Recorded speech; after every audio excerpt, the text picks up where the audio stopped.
I was asked just at break one question, which is an important one. I won't take much time on it.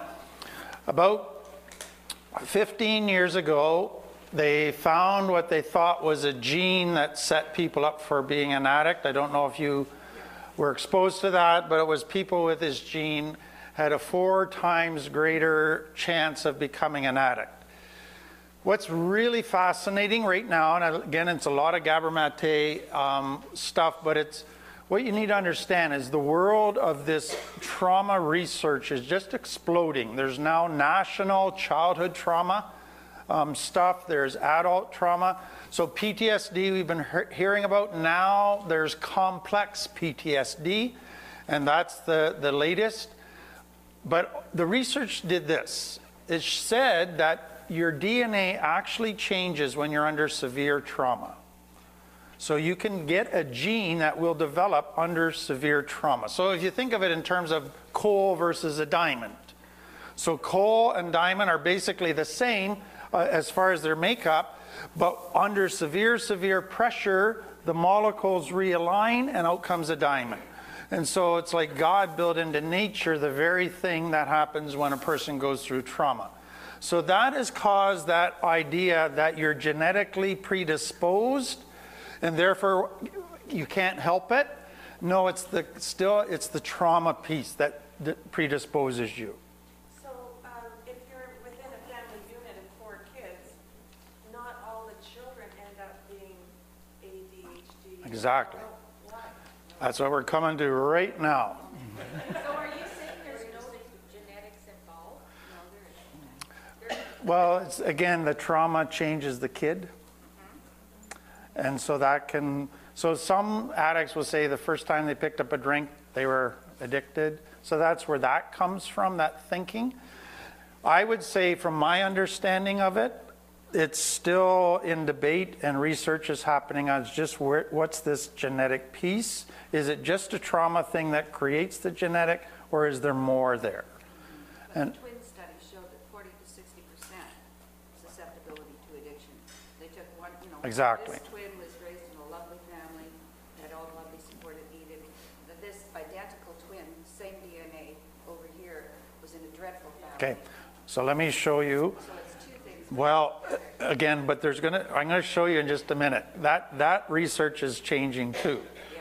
Because of the trauma piece. So I'll say this up front. You want to know what the greatest source of complex trauma is? Being abandoned. And what happens to a child who's adopted? In their mind, they're abandoned. And so that's the greatest source, because nothing is more painful than being abandoned. And so we're going to develop that. So let me say at this point, what we're going to get into now is the painful stuff. Okay, so the first half was the science of the brain, and it's interesting, fascinating.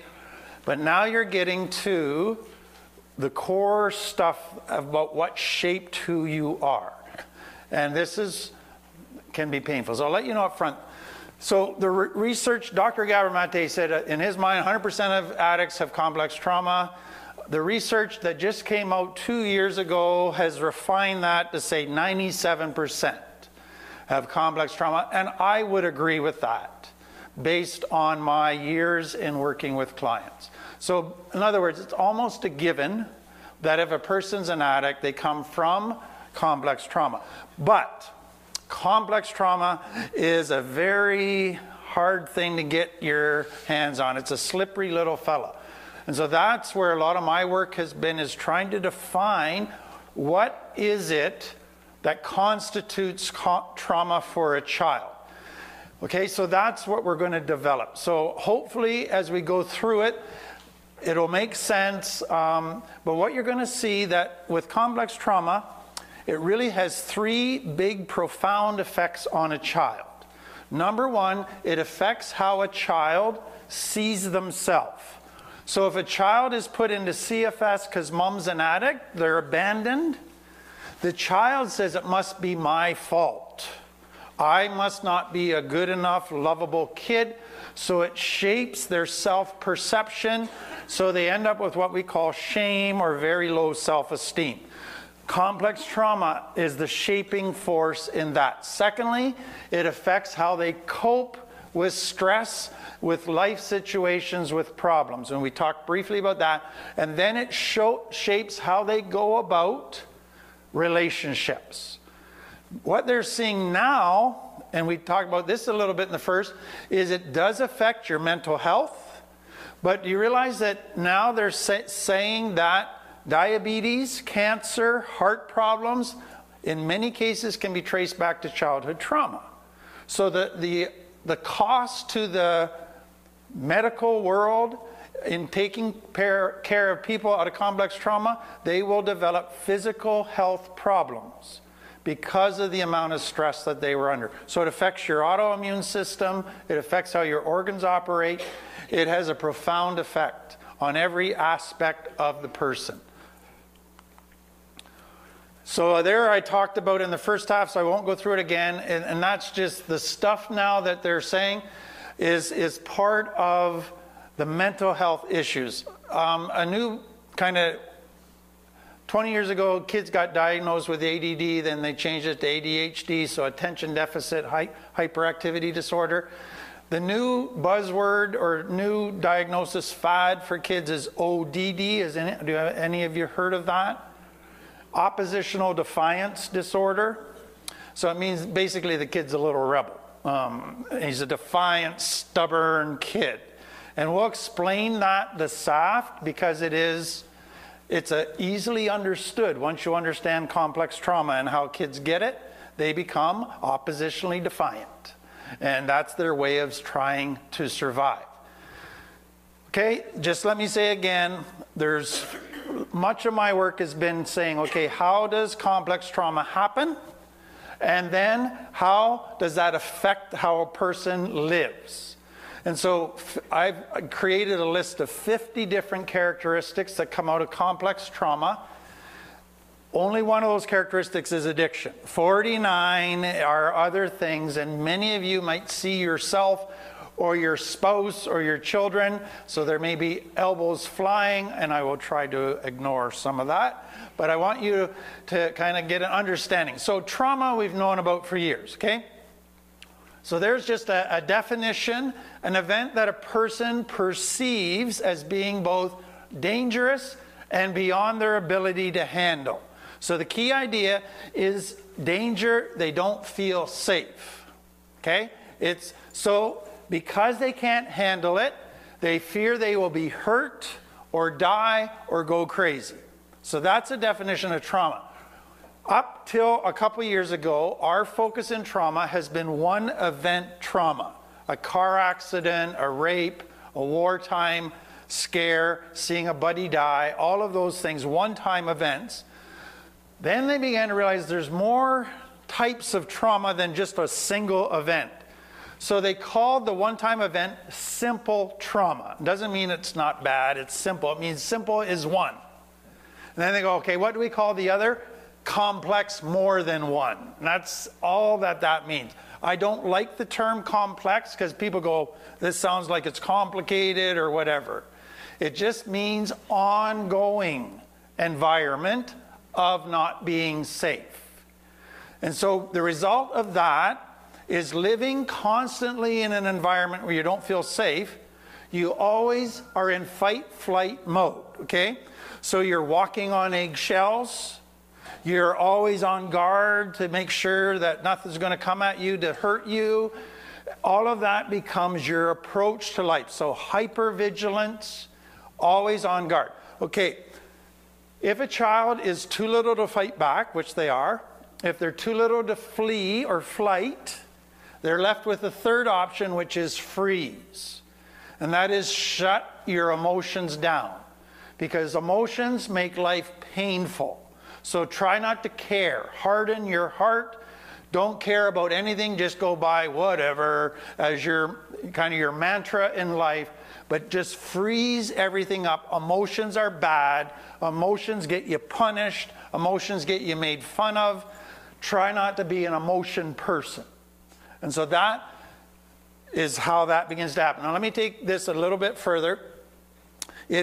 So complex trauma goes on a spectrum from mild to very severe, okay? So the more severe the trauma gets, the more the brain has to try to find a way of coping. But you have to understand a couple things. The more severe it gets, so a child that is regularly physically abused, sexually abused, lives in horrendous conditions, they live on heightened mode beyond what most of us could ever understand. That is a severe trauma, wartime, every day. So they develop, so if you take the line of the greater the trauma, then you get the greater the shame. Because I must be really, really, really useless, unlovable, bad to be treated this way. Then not just shame goes up, but then the brain goes, I don't like living with this much shame. I don't like feeling like a piece of dirt. So then you get the mental health. So then the brain has to go to more severe things to try and cope with severe trauma. So you want to know what a psychopath is? I don't feel anything. I just use people. I don't love people. I use people. I have no remorse. I am totally shut down. I'm a player, a hustler. It's all about me. Where does that come out of? Severe, severe trauma. Now, the next thing, and this is a scary thing, the more severe the trauma, the harder to heal and change. So if you talk to most psychiatrists, they give zero hope for a psychopath. Because why? If they were to admit the depth of their shame that drives everything in their life, it would kill them. Because they're looking at themselves in the mirror that I feel like the worst, lowest person in the world. Who wants to face that? So they don't want help. They will just try to play everything. Everything's about manipulation. So the more severe the trauma, it gets increasingly more difficult to deal with it because you got to start with the facing the shame. Now what Christians do is they go, God loves you, feel better. You know what that does to a lot of addicts? It makes them mad. And then they go to treatment centers, they say, look in the mirror and love yourself. Say to yourself, I love you. You know what that does to most addicts? And I've had hundreds and thousands tell me. I say it because the counselor said I had to, but I was swearing in my mind at the counselor, this is the dumbest exercise I've ever done. So you just don't quickly flip a switch and get over your shame. It is a deep, deep work that takes deep, deep healing. And so that's kind of the complex trauma overview there. So now to the question over here. What happens, and what's important to understand, is trauma is partly about the circumstances, but it's also partly about the child's perception of the circumstances. So let me give you this. About 80% of addicts were very sensitive children. That's very important. About 75 were introverted children. So they're shy and sensitive, okay? So let's say this child has 3 siblings who are all outgoing, and here's this sensitive child, and dad's an angry Italian. And he's yelling, and the other 3 kids, it's water off a duck's back. Well, dad's just angry, that's no big deal. To the sensitive kid, this is plain scary. And so it's the same event, but the perception of the child causes that to be traumatic to them.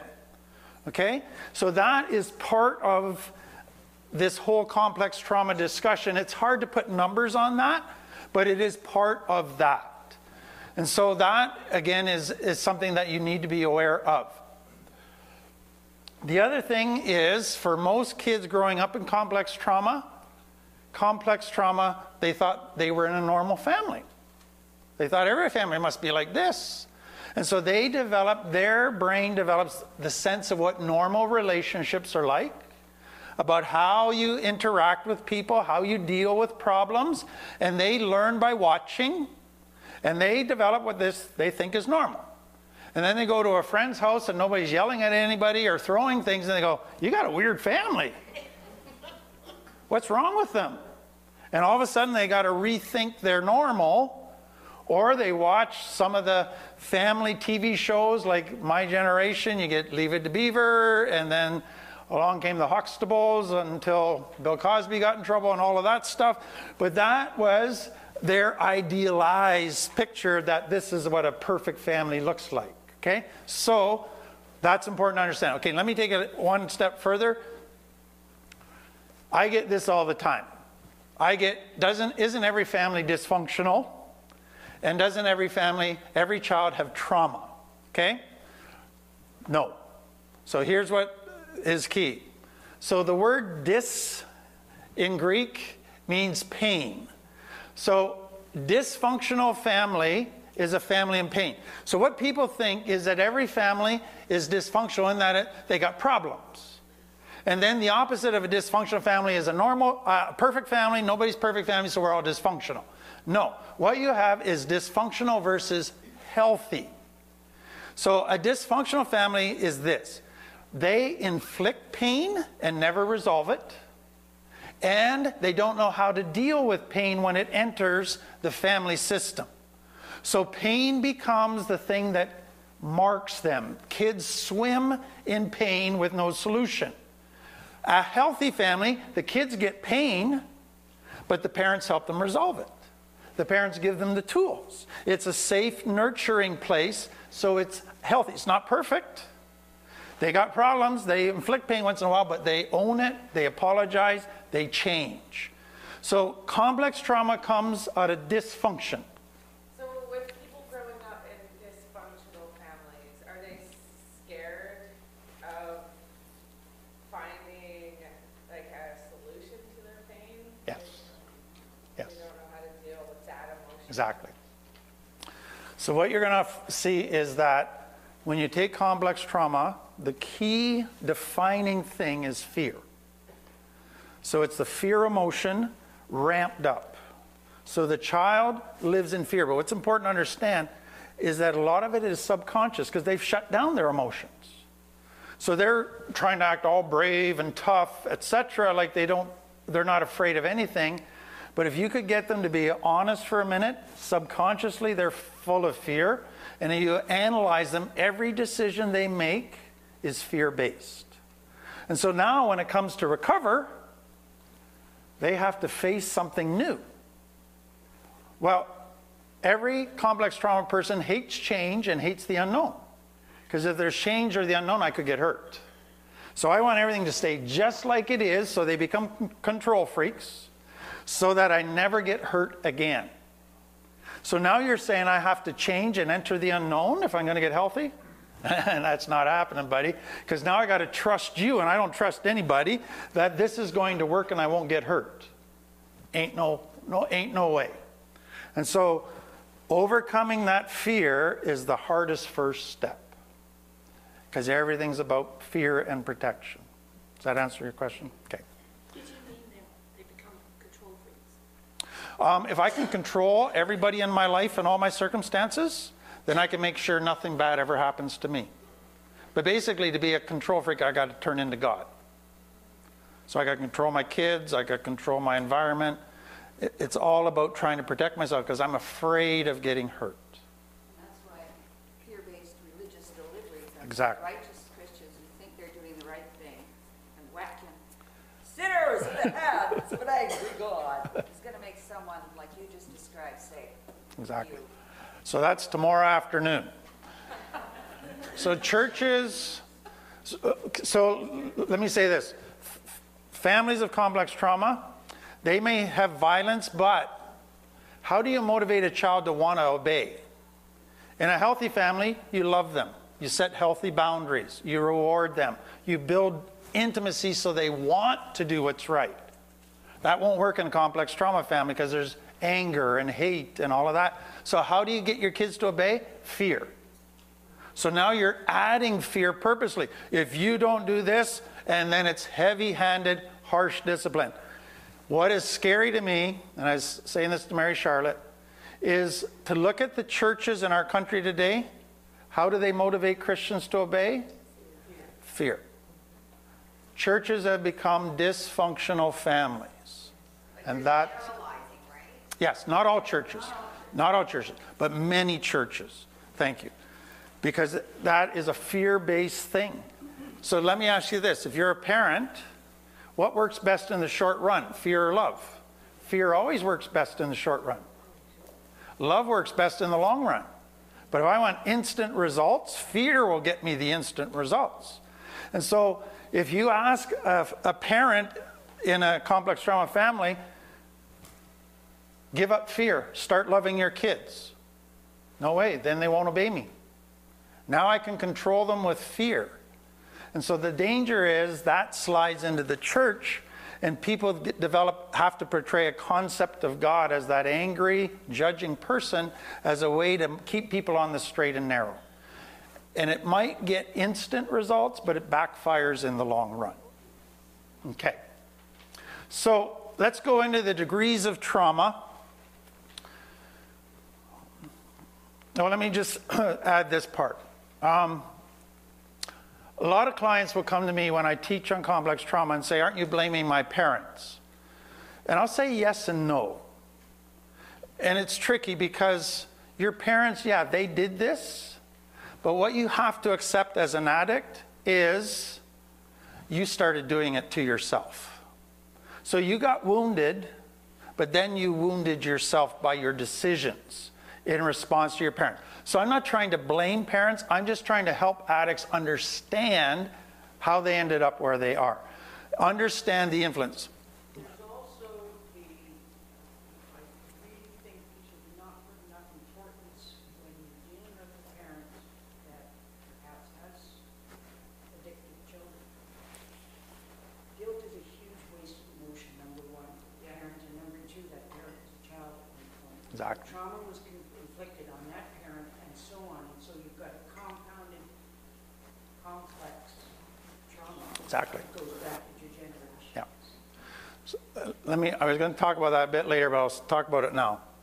So in Exodus 20, when God is giving the law through Moses, he says that when a parent hurts a child, it will go to the 4th or 5th generation.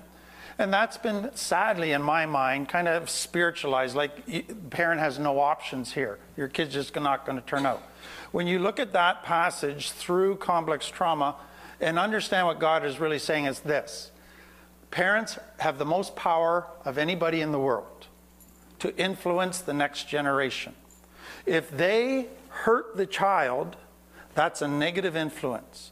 If they hurt the child a lot, that child will go into survival mode, and they will carry that to the next generation and then do it to their kids and their kids.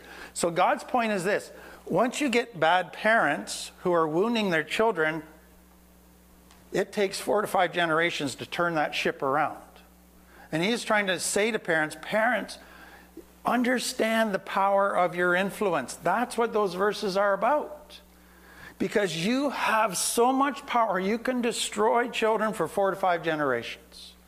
But what he does say, he said in Ezekiel, he says, I don't have the next generation turn out like I'm judging the parents for their sins and the kids just got to take it, even though they've done nothing wrong. He says, no, I don't work that way. What I'm talking about is influence of parents on children, and it can be turned around, but the children have to catch it. And the children have to start making different choices than were part of their family system. And that is so difficult that takes generations to turn around. So God has designed the most beautiful institution called the family to perpetuate godliness if you have godly parents. But that very system, if put in the hands of people who abuse that authority and become selfish, can do more damage than anything else. And so as you look at our culture, we put more and more onus on the government to fix our problems. But what we realize is it starts in the family system. The church can have a role in that, but it goes beyond just being a spiritual problem. And one of the things that I get opposition and bothers me all the time is the church says, just teach them about Jesus and they'll be good. And I go, I'm all for that. But man, you got to teach them all the other stuff that got messed up by the bad influence. So they can relearn what God's design for life was. And that is I think, part of the mission of the church, but also is what I spend my time doing. Okay, so there's 4 kind of types of complex trauma sources, 4 environments of complex trauma causes. So way back, if you're in the recovery world, about 40 years ago, they came out with ACOA, which was Adult Children of Alcoholics. And they said, it's funny that the children of alcoholic families are a little different. And then they changed it to ACOD, Adult Children of Dysfunction. And they said, children in dysfunctional families are a little bit different. And that kept developing, and now it's become complex trauma.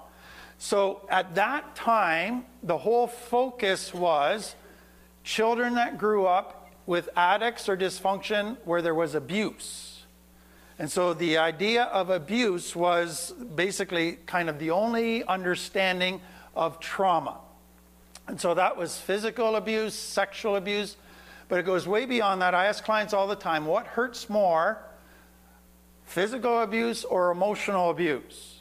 And 100% of the time they'll say emotional abuse hurts way more than physical abuse. And that has part of the verbal abuse is part of all of that. Being told you're a loser, a failure, you can't do anything right, etc. So that is part of that world. And then that doesn't just have to be within the family. We have another institution called the education system. And so you get the bullies there, both teachers and students. So I want to show you this. Every bully is a complex trauma child acting out.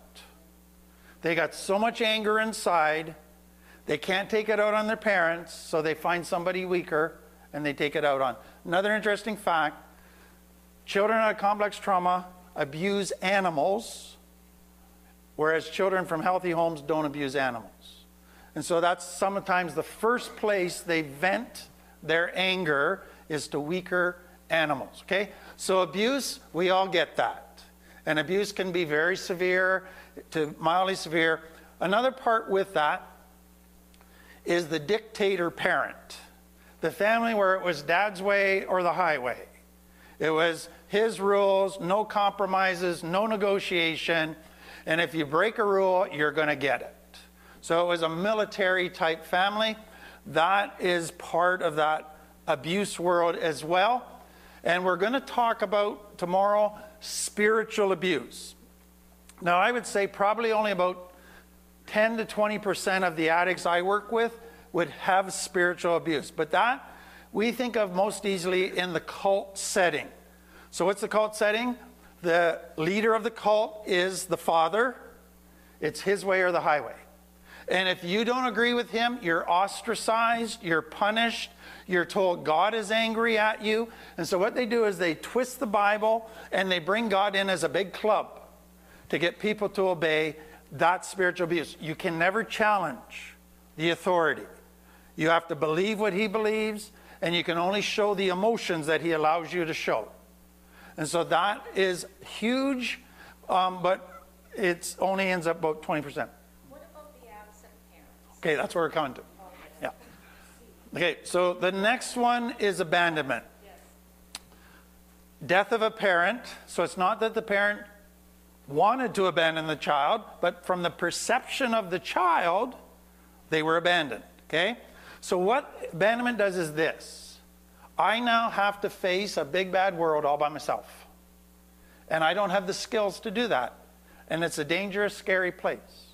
So if I'm abandoned, I have to start at a very young age to live in fight-flight. I'm a survivor. I don't live in a healthy way. I live to survive. So that is there. Now here's some of the stuff that is coming out, which I find fascinating. CFS is very common and been known for a while. I have clients that have been in 40 to 50 different CFS placements growing up. Oh, in Manitoba, it's Child Family Services. Okay, so you can translate that in your mind. So put out for fostering, basically. So that is a common thing, but now it's adoption.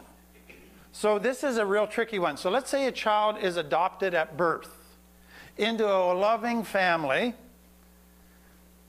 there's research just starting. I haven't read any of the research. So this is just my opinion, okay? From what I've witnessed as a counselor, I would say about half of the kids who've been adopted end up addicts. Because at some point, and here's what I found, and I've talked to many of them, and many of them will come in and say, I don't got any shame, I don't got any complex trauma, I had a wonderful family. Then after they've been there a while, I get talking to them, and they start to trust me. And I go, did you ever wonder, when you came into your teens, why you were adopted? And their eyes kind of light up. And they go, I wondered, why did my biological parents get rid of me? And deep down, there's this haunting question. Was it because I was no good? And they could have had the greatest environment, but they still have that haunting question. And they can, if they got a healthy family, that can help them work through that, but it will come at some point in time. The next thing that they're seeing more and more of, and is getting talked about in research, is the effect of divorce on children.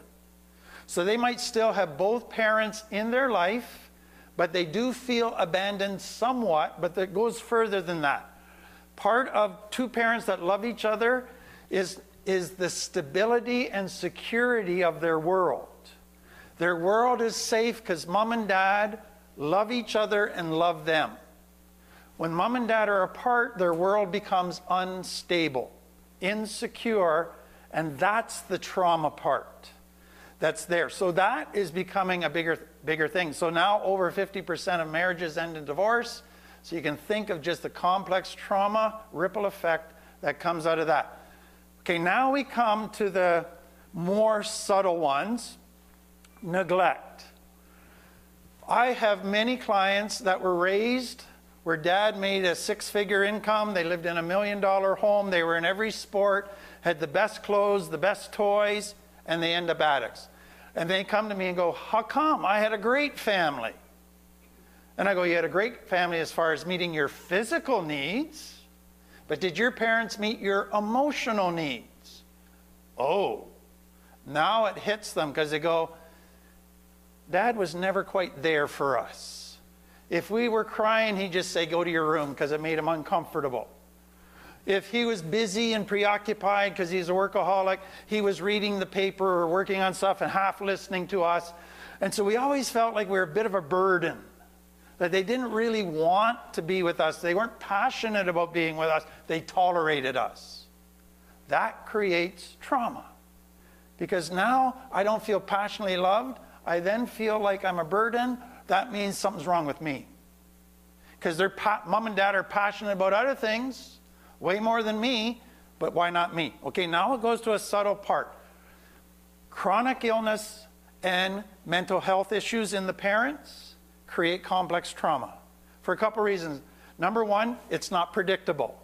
If mom struggles with depression, some days she's there for you emotionally, some days she's in her room all day. So she's not dependable. And that becomes part of it. And then there's just an element that you don't want to burden them. Because they got so much to deal with, they don't need your problems. So your perception is they're not there for me. And so you don't feel safe in that world. And then many people who are raised in complex trauma now have kids, but they don't have the tools yet to parent them and teach them to be healthy. And so they just pass on the bad tools, and the child picks that up, and they feel neglected. Now, one of the most subtle ones is this. Do you realize that some of the toughest addicts in the world to deal with are spoiled children? Spoiled children feel neglected. Because they go, all my physical needs were met, mom and dad cleaned up my mess after me. Why didn't they care enough about me to set some boundaries for me? Why didn't they care enough about me to make me live with the consequences of my own bad decisions? And that causes trauma for them. And then part of that is families who are all about image. So in the community, they're the perfect family. Everybody's holding hands, smiling. Behind closed doors, it's World War III. So what the child learns is we must be screwed up that we got to act while we're out there. And so image is a huge cause of complex trauma. Because the child realizes nobody's real. You're not allowed to be real. You always have to have a mask on and be fake. So the real me must be really bad. And they develop that. Okay. The last one I developed over about 13 years ago, just out of reading and studying. But it's, what are the needs God has built into us? And that's what we're going to talk about tomorrow morning. But it's when a need is not consistently met in a child, they feel a vacuum, an emptiness, and they don't feel loved. So if you take this, we all have this huge need to be accepted. So what the challenge of parenting is this: I accept you totally, big ears, buck teeth, all of that. You're a bit of a ditz, but I accept you. I don't necessarily always accept your behaviors, but I accept you. I make a distinction between your behavior and your person. What happens in complex trauma? If you do something bad, then you're bad. And so if you wrote on the wall, spilled your milk, you're a jerk. And so all of a sudden the child goes, I'm not accepted. Interesting fact, there's a higher percentage of people who are addicts who wet their bed than those who aren't addicts. And so what happens with that is, now you wet your bed, you get shamed, you get made fun of, you get laughed at, you get teased, it gets talked about, and so that need of acceptance isn't there. And because of that, you don't feel safe. And so that is the most subtle, but what I want you to see, did you get her fixed for me? She's working on it. What I want you to see is this. I think the emotional abandonment stuff, neglect, needs not met, actually does even greater damage than the physical abuse. And so that is what a lot of my work has been about. I think that's right. Thank you. Yeah.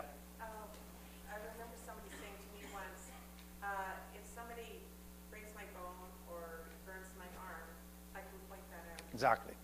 But if it's internal abuse and shame, Exactly. I can never say you do something. Exactly. So let me give you another example that I like illustrations or pictures in my mind to help me get a truth. So if you look at a child, or how do we know what we look like? We look in a mirror, okay? So a child, when it comes into the world, how does it get a picture of what they are like?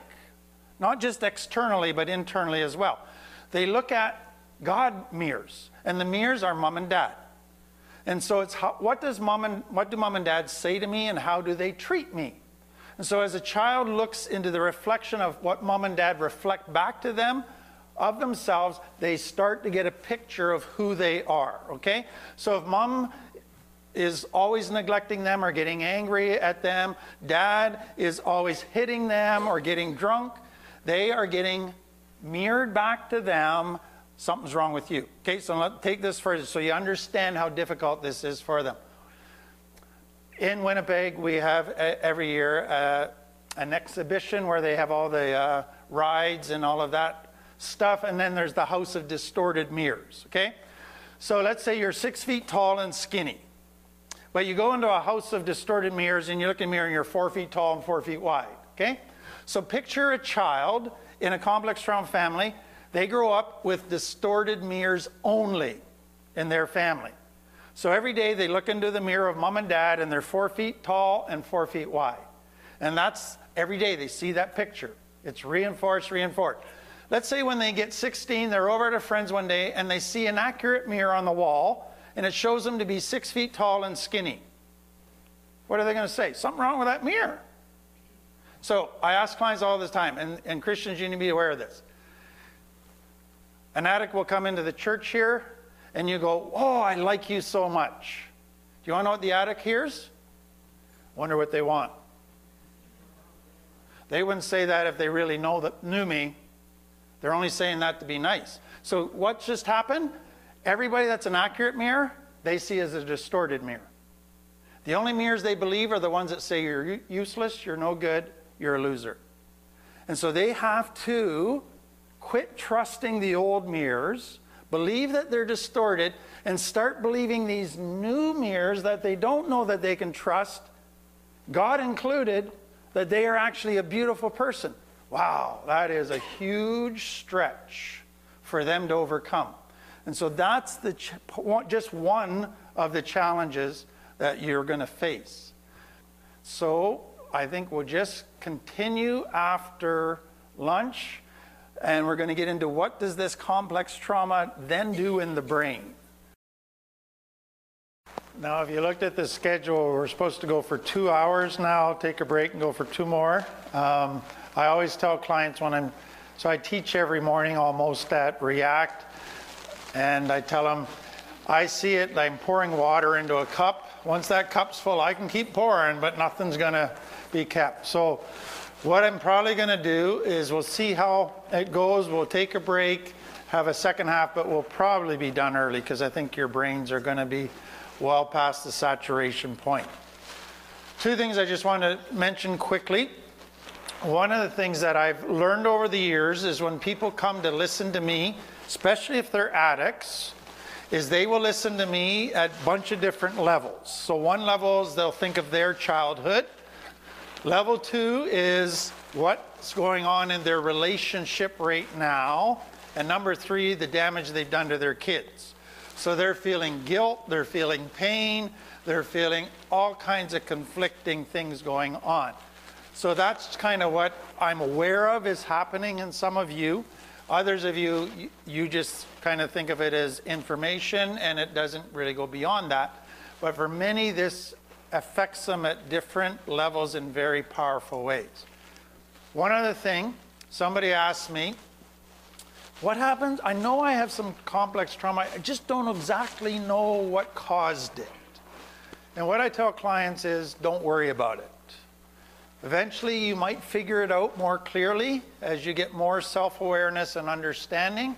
But don't obsess on trying to figure it out. Just, you got it. Now let's deal with changing. So the self-awareness that I'm teaching you this morning is very much useful to you, but it might not all be, you might not be able to apply all of it right away. It's going to be a gradual growing and understanding. Okay, so now we're going to go into the brain. So that is the brain there on the screen, and I divide it into 3 basic parts. So the red carrot that goes down is the brain stem. That's the first part of your brain to develop, and that looks after all of your organs, your blood pressure, your breathing, your heartbeat, your digestive system. All of that is subconscious. You don't think about trying to make your heart beat. That's your brain stem. Once it dies, you're dead, okay? The next is the limbic brain. That develops next. So there's 2 pieces to that that are very important. The first is that is your emotional center of the brain, and that is the child's brain. Now just think of it this way. If you were to offer a child a chocolate bar or broccoli, they would probably pick the chocolate bar. Why? Because it would make them instantly feel good. So a child makes decisions based on how it makes them instantly feel. So we say that is foolish because you're making decisions based on emotions that are all about instant gratification. They're not about what's best for you down the road. So the cerebral brain, the cerebral cortex, is your thinking brain, and God's design was that it would sit in judgment on your limbic brain. And so the child would say, I want a chocolate bar. But then the cerebral brain would say, no, if you get addicted to chocolate bars, you'll end up with health problems down the road. You need to eat healthy food. So your cerebral thinking brain is the adult brain that sits in judgment on everything else and reasons. And so that's the wise brain, okay? Now here's complex trauma, part 1 with the brain. Fear, what part of the brain is that? The limbic brain. So you want to know what happens when you're in fight flight? You're operating out of your limbic brain only. So for a person with complex trauma, they don't develop their cerebral brain, because that only develops when you're in a safe environment, when you can think and weigh things out. When you're in survival mode, you're working out of your limbic brain. So people with complex trauma, they get to be adults, but they're still child brain. And that is critical. So when a child goes, I say this all the time to clients, tell me what's your belly button age and what's your real age. So your belly button age is when you were born from your mother. Your real age is the age you cope at. So if you went to fight flight as your main way of coping when you're 5 years old, guess what your emotional age is? You might be 50 in your body, you're a 5-year-old in your emotional coping. You're still working out of your limbic brain. Now take that a step further. What happens, so if you're an addict, you understand this illustration. Let's say you're texting me one day, and I'm answering your text, and then all of a sudden I don't answer a text. What goes on in your brain? Oh, he must not like me. I must have said something to offend him. Oh, I'm never going to talk to him again. That's going to be too awkward. So what just happened there was this. Their fear limbic got triggered. Then they took their thinking brain and twisted it to fit what they were feeling. So now you have a cerebral brain that gets divided in two parts. One is very wise and logical, but one is very distorted because they think by their emotions, not by what's the facts. So I might have just gone to do a job, and I would come back an hour later and continue the conversation, but in their mind, it goes like this. It feels like he's rejecting me, so it must be the truth that he is rejecting me. That is what we call emotional reasoning. And so complex trauma makes your limbic brain be overdeveloped, and then it takes your thinking brain and divides it. One is very distorted to fit your fears, and the other is wise. Guess what is the weakest part? The wise part. And guess what happens? And we know this scientifically. If somebody's been doing well for 20 years, and one day their limbic system gets triggered, let's say they have a huge fight in their marriage, and the other person threatens to divorce them,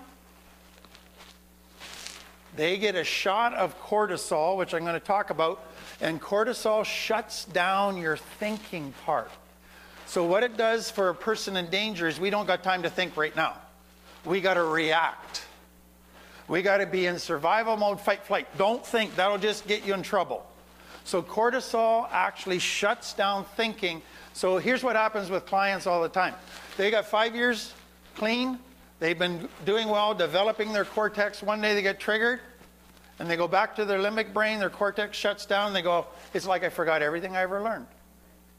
I just started reacting again. Did I learn anything? And they get beating themselves up. So complex trauma is limbic brain, and then twisted cortex brain, where the most powerful part is the distorted part. So every addict has developed, without even realizing it, in their distorted brain, 1,000 lies that they live by. So if you were to say to them, I like you, their brain, the distorted part goes, what do they want? They're playing me. That's the distorted lie. Or somebody doesn't answer their text. Oh, I guess they rejected me. That's the lie. So lie after lie after lie. So when Paul says in Romans 12 that you're transformed by the renewing of your mind, that is a bigger challenge for complex trauma, because you're taking a very distorted mind and changing that. But here's what I want you to get.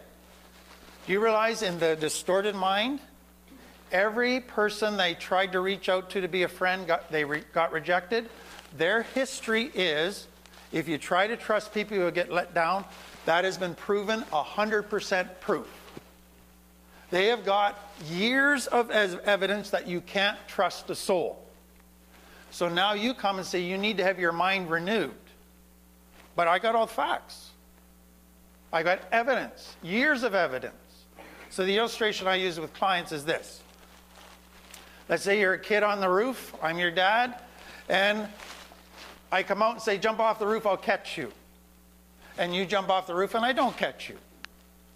But you're a kid. Kids hope. And I say, oh, I'll catch you next time. Get back on the roof and jump again, and I don't catch them. Kids hope. They do that time after time after time. But then there'll come a day they stop hoping and they'll stop trusting. Let's say my wife comes out and says, you jump off the roof, I'll catch you, Dad's a jerk. And Mom doesn't catch you either. Now you got both parents not catching you. Okay. Let's say Jesus comes along, or the most healthy person in the world, and this is now 30 years later, you're an adult, and they say, jump off the roof, I'll catch you. And you're not a hope. I've got years of evidence that anybody that promises to catch me will catch me. Never happens. And so that is the challenge of renewing the mind. So renewing the mind isn't just something done in academia devoid of emotions. To renew the mind is done in this distorted world of emotions. And that makes it very difficult. Okay? So let me back up here just a bit.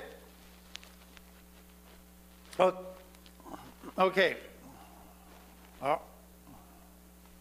Okay, so this is the diagram I use with clients. So in the circle, you'll see trauma, pain, okay? So then trauma, pain, fight, flight, freeze, okay? So what is really important for clients to understand is this. In a healthy family, if a child faces trauma, pain, they get full of fear. And they want to go into fight, flight, but the parent comes along and says, no, I'll help you. I'll support you through this. I'll teach you how to handle it.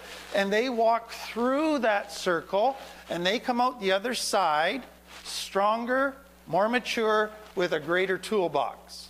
And so what they then learn is problems aren't bad. Problems are growth opportunities. Problems are actually good things in life. Do you want to know what happens in complex trauma? The child goes into the trauma and pain. Nobody helps them. They just get punished for not handling it properly. So they try it again. Nobody helps. They just get pain, and then pain added on pain because they get punished. So fight, flight, freeze is their only option. But in their brain, problems are bad. Difficult times, nothing good ever comes out of it. So don't ever go there. Okay, now the greater the trauma, the pain, remember, the brain then has to try to protect the child even more. So it says, why wait around until the pain hits you and then fight, flight? Let's back up your fight, flight, departure, escape hatch to when you start feeling any uncomfortable emotions. Then let's fight, flight. Let's not wait for pain. So as soon as you start feeling stress, I'm out of here. As soon as you are embarrassed, I'm out of here. And so all uncomfortable emotions, now I fight, flight. Now the brain says, why wait till you're uncomfortable? There's still a good chance you're going to get hurt. Let's back that up. So now I'm going to be hypervigilant. So I'm going to walk in a room, and I'm not going to look to see people accurately. I'm going to look for danger. So I'm going to check everybody out. And in case you didn't know it, addicts or complex trauma people have sophisticated radar systems. They read people better than anybody else in the world. Problem? It's distorted. Some of it's true, some of it's not. So let me take you to the next thing. So with the text, I didn't answer the text. What did the brain do? It created danger where there was no danger. They read danger into circumstances. So they did a research thing. They took a kid from a healthy family, a kid from complex trauma, and they showed them pictures of human faces. So they showed them happy face, both said happy. They showed them an angry face, both said angry. They showed them a sad face, both said sad. Then they showed them a blank face. Do you want to know what the complex trauma kid said? That person's angry. They read anger in where anger wasn't. So what the brain keeps doing is backing it up to protect you until you actually create any reason to run away. You create what you're trying to avoid.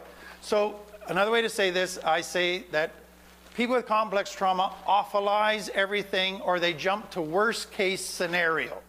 So I didn't answer a text, he must hate me. Well, that is so far from the truth, but that's where your brain goes. Let's go to the worst case scenario and prepare for that just in case. So guess what happens now? You never give any relationship a chance because you're running at the first thing you imagine is wrong. So now you're actually creating the trauma you're trying to run away from. And that is what begins to happen as the trauma gets more and more severe. Okay? Brent. Quickly, believe it or not, I'm trying to bite my tongue. It's a compliment. It's just, I'm blown away at what you're touching on.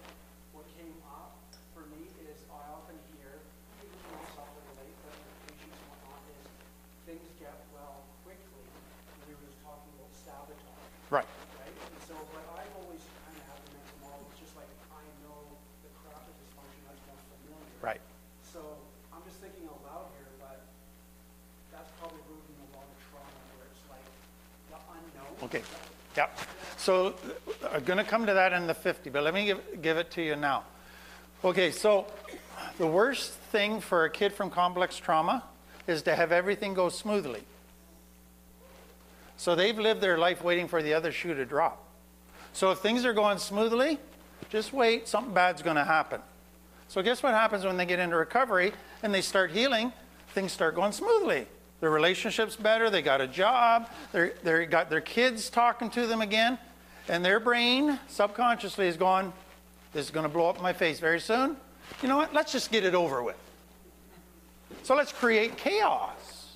So people from complex trauma hate chaos, but they need it to feel normal. So if things are going smoothly, they will sabotage that smooth stuff by creating chaos and ruining stuff to get them back to what feels normal.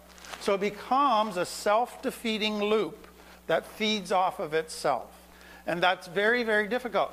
I had a lady who had been in an abusive relationship, married for years, finally got out of it, started coming to Finding Freedom, did tons of healing, and after a few years met a wonderful, wonderful man that I knew. She came to me after about 6 months. She said, I'm thinking of ending this relationship. Why? It's going too smoothly. Something bad's got to be happening soon. And so she was ready to sabotage her first chance at a healthy relationship because of that fear. And that is so common. Let me give it to you another way. Let's say you have a kid who wants dad's validation, and so they get good marks in school, they do their chores, and then dad keeps blowing up and hitting them and getting angry at them. And so they say, must be me, I got to try harder. So they're a people pleaser, a perfectionist, they try hard, they do more chores, they get better grades at school, and dad's nice for a while. And so they start getting their hopes up. And then dad blows up and not only did they get hurt, but their hopes got dashed. So there's two dynamics now happening at the same time. Kids hope, they'll get their hopes up again, dashes. You all know the age when kids stop hoping in complex trauma? Between 10 and 13. And they say, why bother getting my hopes up again? Because it's always going to play out the same way. So now they get into recovery and they start doing well and they get this dilemma. Do I get my hopes up or not? Because if I get my hopes up, what happens if I fail? That's what I've gone through all my life. So many clients will say, you know what? I'm going to sabotage my recovery because I don't want to get my hopes dashed again. And I've watched that happen thousands of times. So it's a real dilemma. They want to hope, but they're afraid to hope. Because having hopes dashed is one of the most painful things a person can go through. So everything's designed to protect against that. But again, what you're doing is you're creating the very thing you're trying to get out of. And that is that loop that goes on. Okay, so now what I want to do, if I can find it, there we go. So danger hits. So just imagine you're driving and a car pulls in front of you and you slam on the brakes. A bunch of different things happen in your brain at that moment that you're might not be aware of. Number one, so there's two chemicals that your brain secretes in large doses when we're in great danger. Number one is cortisol, and cortisol is what stimulates adrenaline. So the whole point of that is it gives you the energy to fight or flight. So the brain is trying to help you out by shooting you with adrenaline or cortisol, and then that gives you the energy to run really fast or to fight really hard, okay? So that is the purpose. Second thing cortisol does, so how many of you remember where you were 9/11, 2001 when you saw the two jets go into the Trade Center? Why? That's cortisol. Cortisol burns memories in. And what it's saying is never forget this so you don't get hurt by this again. Okay? Now what we're going to find here is these are what we call the body's adaptive systems. So we're going to talk about adaptive and maladaptive, okay? So an adaptive system is a one-time danger, a shot of cortisol, energy to fight, flight, burns in the memory, and now your body relaxes again, you're back into safety, but that's all been logged away. That's the way it was designed. Complex trauma takes that same system and makes it maladaptive. So here's what happens in complex trauma. You have cortisol shooting into your brain all the time. Your brain wasn't designed for that. It was designed to just happen once in a while in extreme situations. Complex trauma, it's happening every day. That is maladaptive for a couple reasons. So the first is this. Our brains have the left and right hemisphere. In between them is a little bridge that joins the right and the left. What we know about how the brain saves a memory is it creates the memory and it divides it into two pieces and stores one in one side of the brain and one in the other. And the two pieces are this, the details of the memory and the emotions of the memory. So with this, it's burning memories into your brain, like only the negative? No. Okay, very good point. So cortisol can be released when you have your first high. So that gets burned into your brain. So the brain always wants to go back to that positive memory, and the brain always wants to avoid the negative memories. Okay? Okay, so now with complex trauma, so let me give you an example. So if a person has been raped, they can remember the details of what happened, the clothes, the smells, where the sun was, all of that, and the emotions they felt. Okay? So those are burned in. Now with complex trauma, what it does is burns that bridge. So most addicts have gaps in their memory because there's no bridge to connect the detail memory with the emotion memory. So they'll have years they don't remember a thing. And if you talk to any addict, they have a lot of pain around the fact they can't remember much of their childhood. That's the result of too much cortisol because of complex trauma. But here's where it gets tricky, okay? So in Winnipeg, we have what we call the North End, which is basically the lowest income suburb, the slums, the gangs, the drugs. It's the worst part.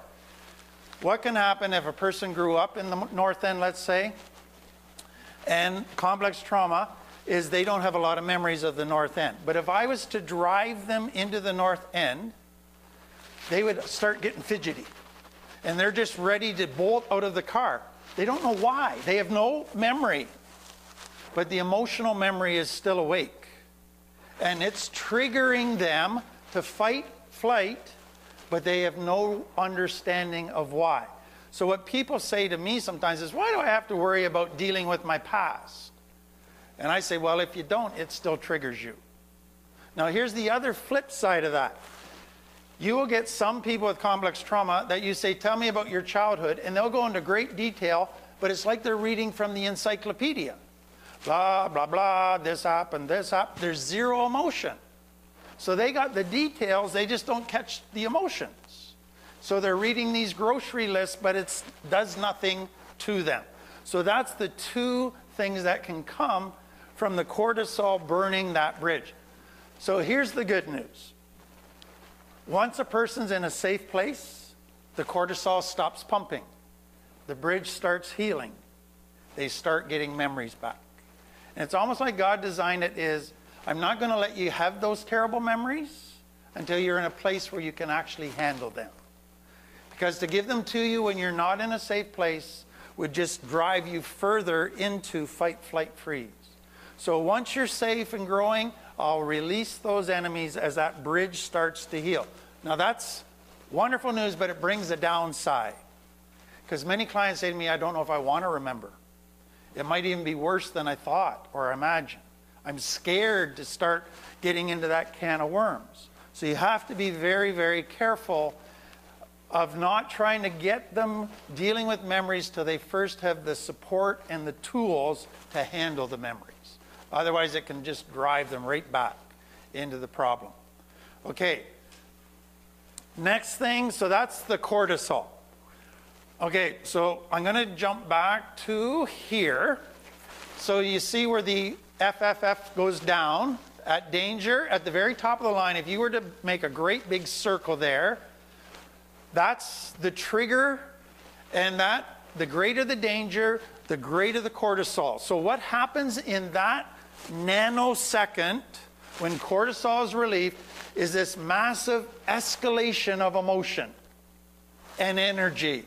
So this person is sitting calmly, and then they get triggered by danger, and then they're another person. They go crazy. They go into crazy land. They're angry over the top. They are panicking and running over the top. So in that moment, and it's just a nanosecond, when cortisol is released, they get this intense escalation of emotion and an intense reaction. And that is all designed to protect them. The faster you react and the greater intensity with which you react, the safer you will be. Now, here's what happens in recovery. Do people know what borderline personality is? Okay, so borderline personality is a person that goes from 0 to 100 in a nanosecond, and they go from being normal to crazy in a nanosecond is what it boils down to. Borderline personality, basically everybody with complex trauma ends up with borderline personality, just not diagnosed. But here's what happens. They can be the sweetest, loving people with all their friends and acquaintances. Get them in an intimate relationship where they get triggered and they're crazy lady in a nanosecond. They get a different personality. They're threatening, they're running, they're calling people names. They're doing the most rash, crazy stuff in a nanosecond. And so those triggers send that person into that nanosecond. Just so you understand borderline personality disorder, it's not just that escalation. It's really two things that are underneath, which we have found out. It used to be said by psychiatrists that there's no hope for borderline personality people because of that. But with understanding it's a response to severe complex trauma, the two things are this. Number one, there's so much shame that the fear is you're going to expose my shame and expose how bad I am. So anything that threatens me as far as failure, criticism, making fun of me, I will explode. Or secondly, and this is the bigger one, there is an overwhelming fear of abandonment. So if anything looks like you might abandon me, I will go crazy. And so those are the two main triggers, failure and fear of abandonment, that are all part of that. And so it's that extreme response in the light of potential abandonment and potential exposure of shame. So that is the cortisol thing there, is that rapid escalation. Okay, now let me go back to the second one, which is oxytocin. Oxytocin is the beautiful drug that God built in to us that causes us to feel emotionally connected. So it's the attachment chemical. So here's how it is done. It's what makes you feel in love, okay, and connected to somebody else. It's fascinating to me that it also has a pain-numbing element to it. And so we see it in childbirth, okay?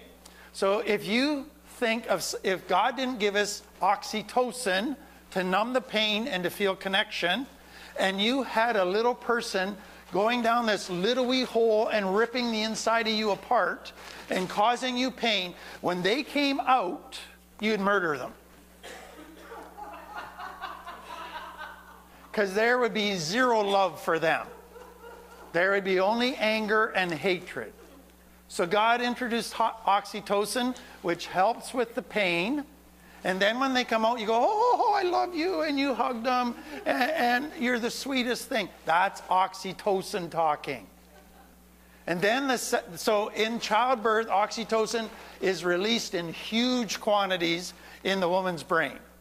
Men miss out on that part. Then the second time is when a mother is nursing. So I remember when my wife nursed our first child, and she had blisters and that, and it was painful. But she was going, oh, this is the sweetest little kid. I love him so much. That's oxytocin talking. It helps the connection. Now think of it in terms of complex trauma. What happens when a child's in danger? They want to run to get a hug from their protector. That's oxytocin. And what happens in the parent when they see their child in danger? They want to run and hug them and protect them. That's oxytocin. Okay? So oxytocin is designed to send you to love, protect, and nurture somebody who's hurting. Okay? Are there like different levels? There's got to be different levels. Yes. Okay, so I'm going to come to a couple different avenues here. So the next thing is oxytocin is also released in mild doses when you get a hug and when you get a kiss. So the body responds and you go, oh, that feels good. You melt, you feel connected. I always say, when is the only time men pat each other on the bum? In sports. And all of a sudden that's oxytocin and we're in this together, we're bros, and let's all hug each other. That's the oxytocin that gets released. Okay, so it's designed to create connection. And that's part of what ecstasy is about. It releases large doses of serotonin that has a similar response. Okay, now let me show you what happens with the complex trauma. It can go in two different directions, okay? So children that grow up and they're afraid oxytocin is released, but mom doesn't come. Mom smacks them and says, grow up. Quit being a wimp. Quit being a suck. Now they got all this oxytocin that's being released, but they can't follow it in its natural design. And so something happens that gets twisted and blocked and distorted in that system inside of them.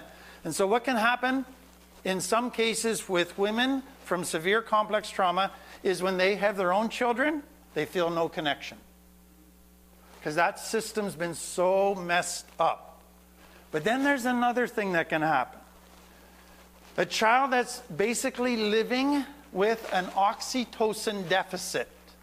So they're feeling oxytocin, they're wanting to run and get love and encouragement. It's not being reciprocated. If it was reciprocated, then the oxytocin would deepen and they would feel connected, but it's not. So they feel the oxytocin and it's empty after that. So there's a deficit inside of them. First person they run into that loves them and wants to sleep with them, oxytocin city, I'm in love. And in dealing with addicts, you want to know the hardest person for them to let go of? Their first love. Why? Because for the first time, oxytocin was acted on. And it released chemicals. Okay, now I'm going to jump you to this here. Oxytocin is all about your limbic system. Okay, remember that? Love. The feeling of love.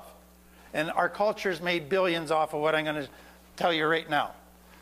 What is God's design for dating? You feel the limbic triggered, I'm attracted. Then your cerebral cortex kicks in and says, does that person have character? It's not feelings that make a relationship last and healthy. It's character. So let's just keep the limbic system in check and check out their character. Let's do this wisely. Do you want a complex trauma says? Limbic system, I'm in love. Now let's take the distorted cerebral brain and create a fantasy of my knight in shining armor who's going to fix everything. Let's put on blinders and ignore all the red flags about their character because I'm in love. So how do people make choices for a relationship? Has nothing to do with character. It's all about limbic. Oxytocin, twisting the brain into saying, I'm in love. So being in love, they feel love. I always say to clients, I don't doubt you love your children. I don't doubt you feel love for your partner. But don't tell me you love them in actions, because your actions belie that you love them every day. Because you neglect them, you disrespect them, you do all kinds of hurtful things to them. That's not love. You feel oxytocin, but don't mistake that for love. It has to be followed through in character and actions that are loving to be truly love. So oxytocin is designed as a powerful thing to bring a connection, but it gets all screwed up. Okay, now let me take it another step. One way to look at complex trauma, abuse, neglect, abandonment, all of that, is a child with complex trauma has never attached emotionally to a significant person.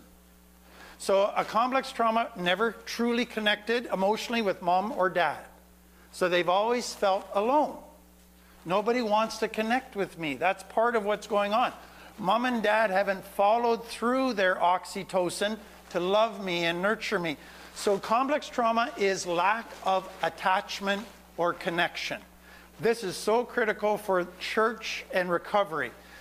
And so it's a connection attachment problem at the very core. Do you want to know what pornography and sex addiction are about?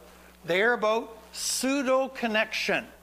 So what happens in complex trauma is a child wants to connect, but they're afraid to connect. Because the shame says if I connect with anybody and they get to know me past my mask, they're going to see what the real me is like and reject me and abandon me.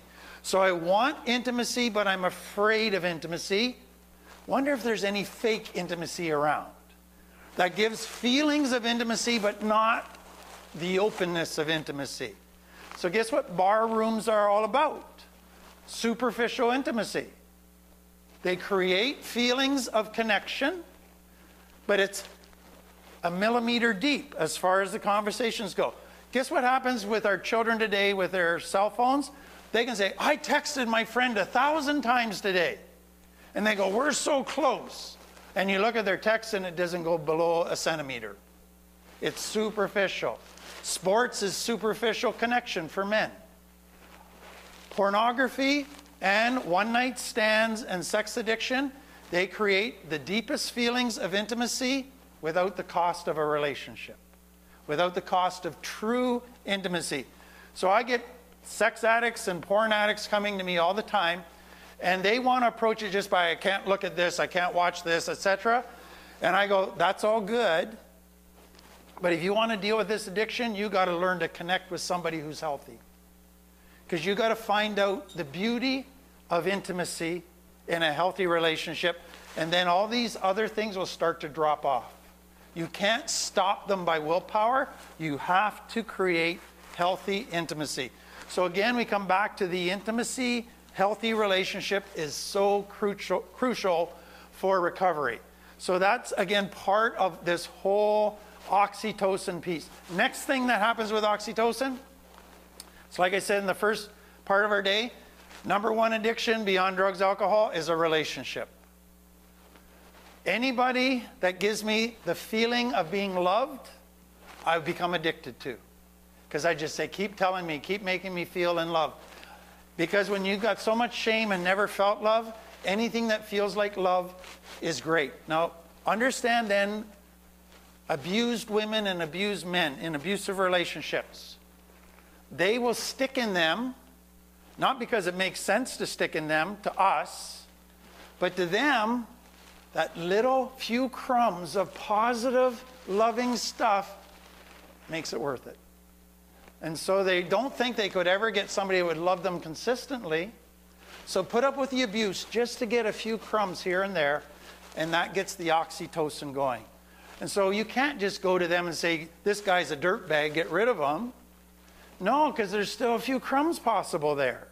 And their distorted cortex will say, we can go back to the way it was in the beginning when their best foot was forward and everybody was a honeymoon.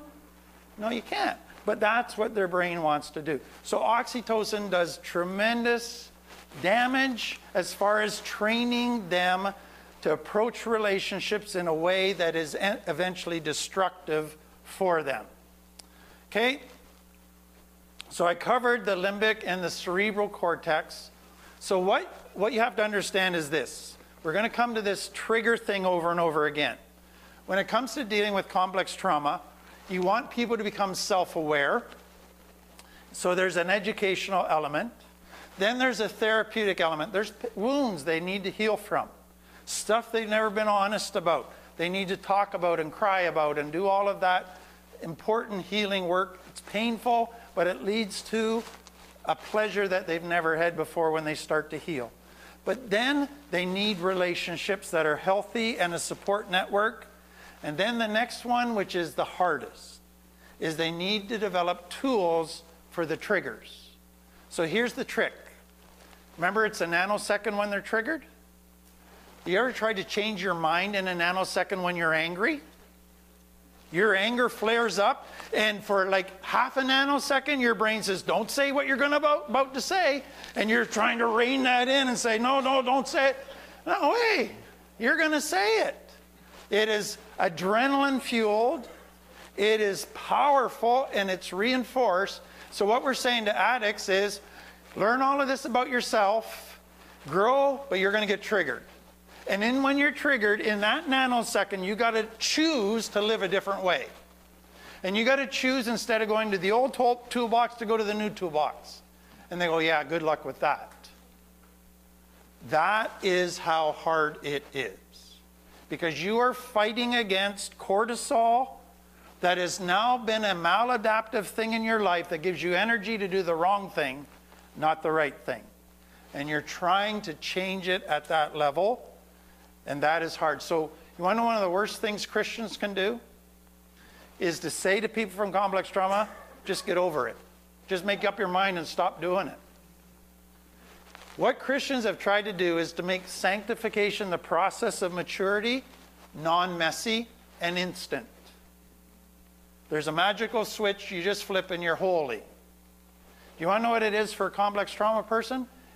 Growth is the messiest thing in the world.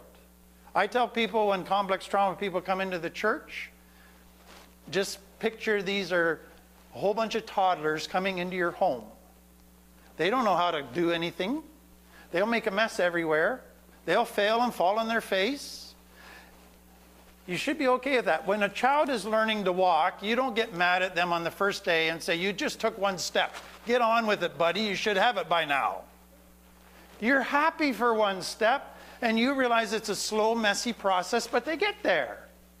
Same with complex trauma. But the church has very little patience for messiness. And until we develop that, we will hurt the very people we should be helping. Because we will drive them away because we want instant fix. But here's the point. It's not about what's best for them. It's about what keeps us feeling comfortable. We don't like being pushed out of our comfort zone and dealing with messy people. Ugh, that's yucky. And it just, ugh. They should all be neat and tidy and all of that. And so it's our issues that have to be looked at in that regard. Okay? Anything further you want to ask on that? Just thanks a million. As I mentioned earlier, I have to come to a Kevin concert. Okay. Thank you. Tim, the little line there between expecting messiness Yes. and enabling and helping the rest improve. Yes. So that we're in service. Okay. Very good. Not Okay. So all of us would wish that a person from addiction or complex trauma would come into recovery and they want to live. So picture a highway with two guardrails. That's God's design of healthy. Okay? Outside of healthy is what the Bible calls sin. So sin just means you miss the mark, so you step outside of healthy. And we've given it all kinds of weird definitions, but that's all it is, okay? So we wish that everybody coming into recovery would just want to live within the guardrails of healthy, and they're committed to it, etc. Problem is, not a lot of people that come into recovery really want to live the rest of their life inside that boundary. That's why Jesus called it a narrow road. It's restrictive. You can't just be your own boss and do whatever you want, be irresponsible. You got to start being healthy, and that puts restrictions on your life, and they don't like that. And so they want to live outside of healthy. And here's what many churches do. God has said we should love them. So let's take meals to them, let's lend them money. You know what you're doing? You're not loving them, you're actually hating them, because you're enabling them to stay unhealthy. And you're saying it's okay, be as unhealthy as you want, we'll just fund it for you. You are signing their death notice by doing that kind of stuff. So what is very important is that many churches, and I grew up in one, were to love our neighbor as herself. Fundamental teaching of the Bible. But what did that mean? It meant two things that were wrong. Number one, there's no boundaries. And so, if somebody keeps stepping outside of healthy, you just take them back, never let them experience the painful consequences. You take the consequences away for them, and just be nice. And then that was the second one, love is syrupy sweet. You just give, sacrifice. It doesn't have a tough side. So, when I got sick and I had to go on disability, what happened in our life is that I basically became unavailable as a dad. I was just too sick to be there. My kids were 1, 3, and 4 at the time. And so for the next years, they grew up without a dad. So all my kids went through complex trauma. And my son, who's the oldest, when he got into his teens, he got into drugs, alcohol very badly. And at 18, we just said, you can't continue to live here if you're going to be that way. And lots of people were saying, oh, that's not how a Christian should act. And he left. And a lot of Christians said, I could never have done that because he could have gone out and killed himself. He could have overdosed. And I said, I got to trust God with that, because I can't be following him around trying to make sure he doesn't do something stupid. A year later, I got a phone call from my son. And he said, Dad, I realize now you were right. And the life I thought would be happiness is not happy at all. Could I come back home? And I want to live inside those boundaries. And I have a wonderful relationship with my son today, but it took me everything I had to have that tough love, because I didn't want to go there. I just wanted to keep making it easy for him to be in my family with no consequences. And so that is a huge issue for a lot of churches, that they really, I think, do a lot of damage. Was there guilt there as well? Yes. Because you weren't available? Yes. So what happens, I think, with Christians is if you do tough love or set boundaries, we naturally feel guilty because it feels like we're being cruel. And then if I know I wasn't there when they were little, I already have guilt over my parenting.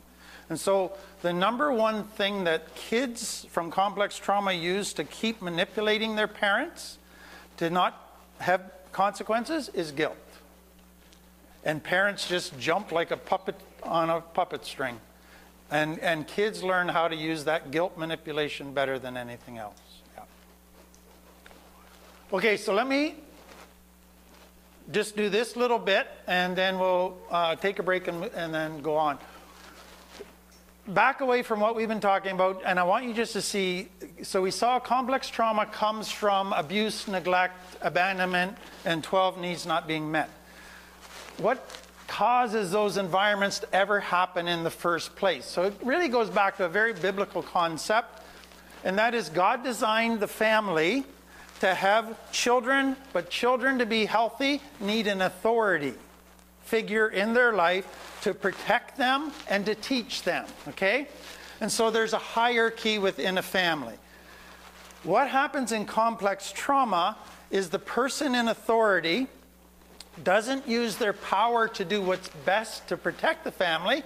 They use their power to be selfish. And they go, I'm the boss. I can have everything the way I want it. I can do whatever I want. I can make everybody serve me. So complex trauma always comes out of an abuse of authority, in the authority position in a family. And then what happens down as that works its way down? This person in authority who's selfish has children, and they have needs. But those needs to a selfish person are inconveniences. They cramp his style. And so they begin to see that child as a bit of a frustration, a burden, a pain, a nuisance. And the child thinks the parents are right. So what the parent does is distort reality. So they don't say, I'm the selfish one, you guys just have legitimate needs that I should be meeting. What does the parent say? Quit being so selfish to the kids. And the kids go, oh, I guess I'm selfish. Maybe I shouldn't have needs. Maybe I should never ask anybody for anything. And so they start feeling guilty that they're selfish every time they have a need, and they feel like they're a burden and a pain to anybody that will get too close to them. And so that begins to happen inside the child. So what the child then does, and this is where it starts to change stuff. They go, we will not have needs, and we will meet every wish of dad's. Guess who's the parent now? The children. And who's the kid? The dad. Now this can then work into various things as the child gets older. Because what has the child now done through their childhood? Sacrificed all their needs. Given up all of their desires. So some get to their teen years and they say, F everybody, I'm going to be selfish now. I'm going to be my own boss. I'm going to do whatever I want to do. Because what does their dad train them with? The way to be happy is to get whatever you want. And so here's the interesting thing with addicts. They hate their dad or mom, and they said they never become like them. And guess what they became like? The very thing they hated. So it's a system that creates a hatred of it, but it ends up reproducing it. And so it always ends up being a person in authority, abusing that authority. So what God shows us over and over again is this. And Paul says when he gives qualifications for elders, don't put a person in a position of authority unless they've got great character. Because the damage they can do if they abuse that position of power is humongous. The bigger the church, the more damage you can do. So that is one of the most sacred responsibilities, is to be a person of godly character whenever you're in a position of authority. And the Bible tries to protect that. But here's what's happened in our society today. On the job, you act like a professional. What does that mean? That's not being professional. You hear that all the time. What they're basically saying is, you don't need character, just on the job. So on the job, act with integrity, act honestly, act with kindness and grace to people. Doesn't matter how you act at home. What I say to addicts and complex trauma people is, you can do that act for a while, but what happens when you get really triggered and want to be really selfish? You throw all of that professional behavior out the window. Okay, so let me give you another thing. Think of when you get triggered. So I imagine some of you are borderline personalities, so you understand very quickly when you get triggered. This anger, this panic comes into play. You say and do things you later regret greatly. You feel a lot of guilt afterwards. But when you get triggered in that moment, everything inside of you is just focused on your needs. What I need right now. So what I tell clients is, when you get triggered, you become a narcissist. Everything becomes all about you. And so you can be the most loving, sacrificing, humble person, but as soon as you get triggered, you're the exact opposite. You're a narcissist, so you better do this for me right now. And I want this, no questions asked, and you become totally self-absorbed and self-consumed. So what complex trauma does, it's created by narcissists, who then create narcissists, and they can grow, but their narcissism will get easily triggered. And I have watched leaders in church who've never dealt with their issues, and they get triggered, and the damage they do when they're triggered in their narcissistic state, it just makes you sick and want to cry. And that is what that is all about. It creates the narcissist. So here's God's design. Children, parents above them. What happens in a complex trauma family? It's your solar universe again. Who's the sun in your universe? Dad or mom. Everything revolves around what they want. Now, guess what happens when these people grow up and get into relationships? They will take either the dad role or the revolving around dad role. So that's codependency. So you have the one person in the middle where everything's about them. They want what they want, etc., etc.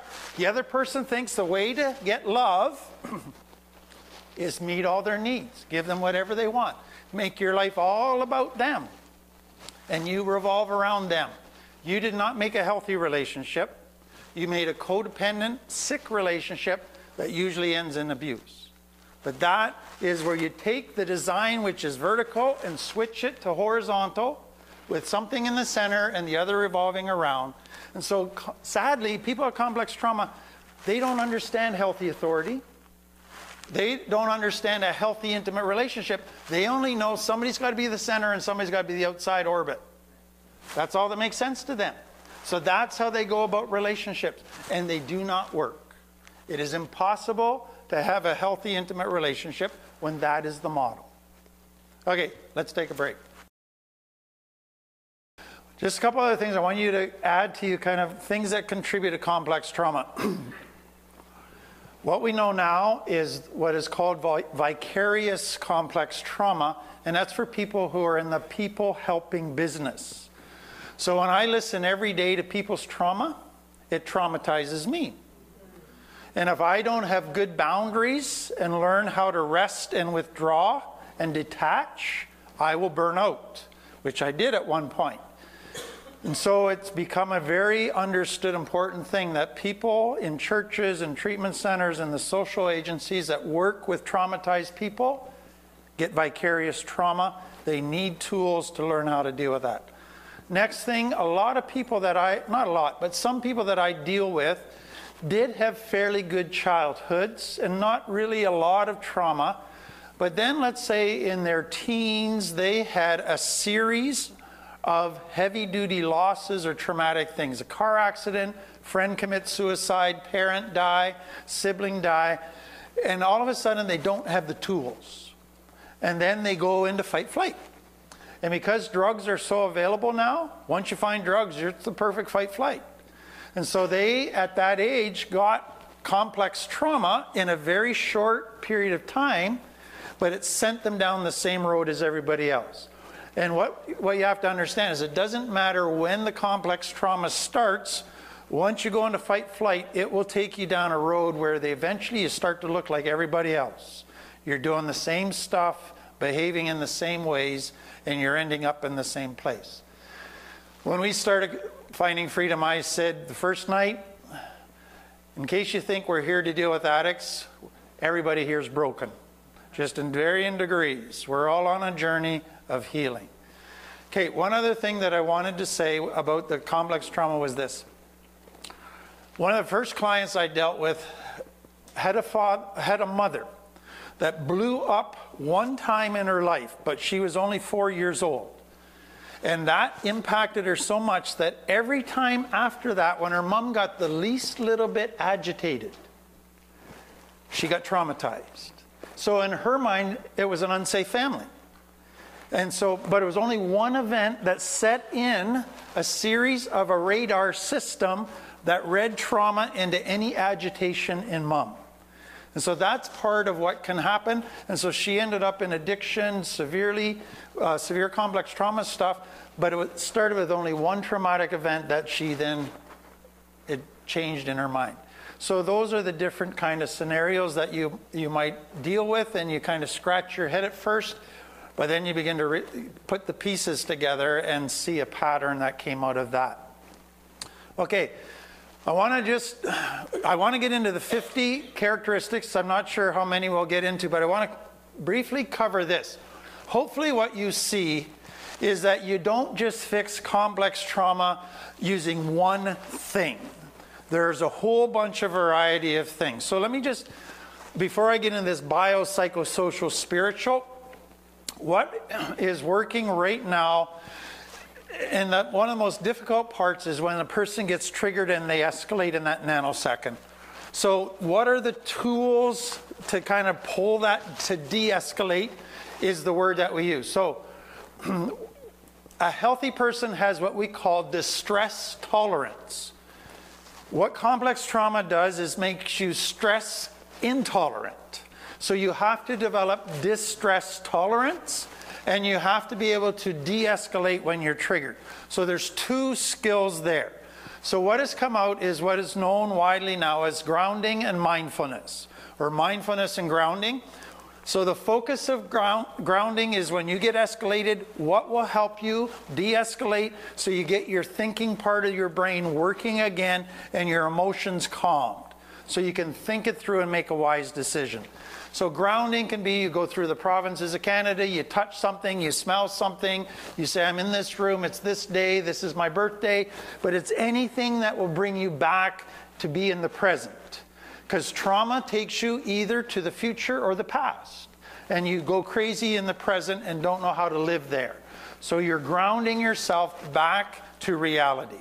So that's grounding all kinds of different ways. Everybody's got to find what way works best for them. What mindfulness is about is this.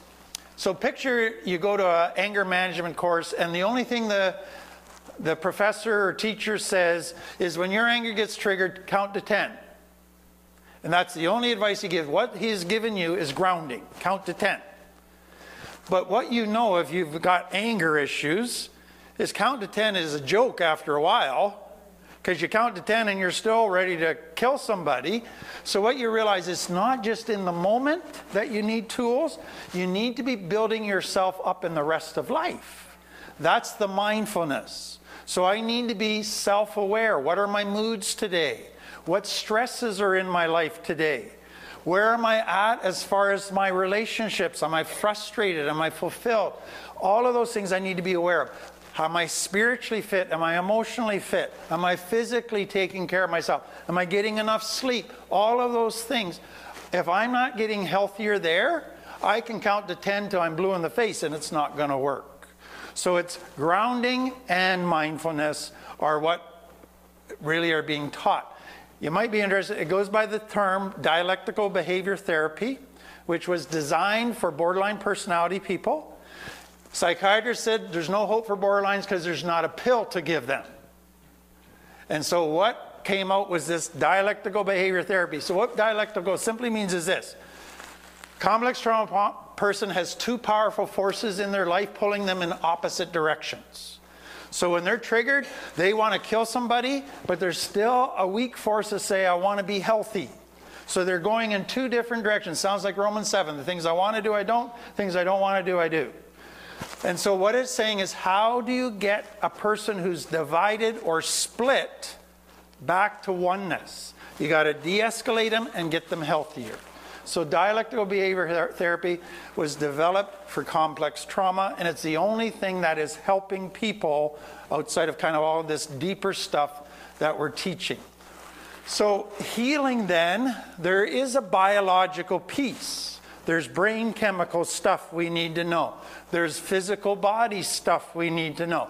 There is a cycle. There's mental health pieces. There's childhood stuff that needs to be explored to find out how I cope. There's the social, the support network of my life that has to be in there. And there's a spiritual. Now this is where I think churches fail the most. Now some of you, you're going to need to hear me carefully. Do you realize that there are 3% of people with addiction that can stop and never use again just because they are the most stubborn people in the world? And we call them dry drunks. They're miserable to live with, but they're sober. So they have this willpower that is just a stubbornness personified. That's not healthy, but 3% can do it. They don't need God, they don't need AA, they don't need treatment, nothing. Is that called a dry drink? Dry drunk, yeah. Dry drunk, Yeah. Okay, but here's what I want you to understand. Christians, because of what we do, we are drawn to the spiritual. And we tend to put all our eggs in the spiritual basket. And so a lot of addicts go to churches, and then the churches say, just pray more and read your Bible more, get involved in a fellowship group, and they're doing all these spiritual things, but nobody's working on their trauma. Nobody's helping them get healthy coping skills, and then they relapse, and the church says, oh, you must not have enough faith, you're not doing a good enough Christian, and they blame them. That's what dysfunctional families do. If you fail, it's your fault. It's not our fault. And so that is the danger. So I get more persecution from Christian churches than anybody else, because here's this. The greater the trauma, the greater a person is eventually going to have to find a spiritual solution. Okay?